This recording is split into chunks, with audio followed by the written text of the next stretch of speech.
checking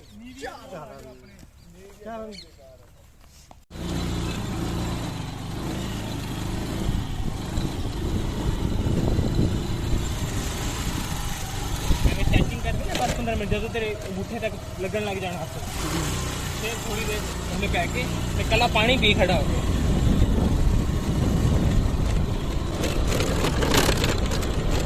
blogging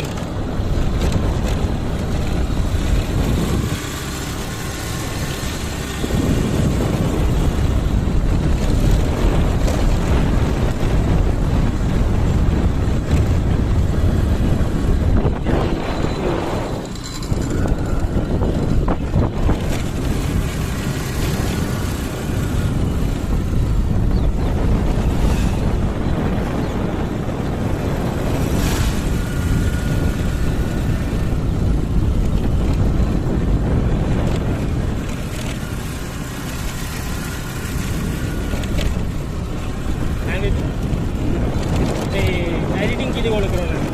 आप computer पे mobile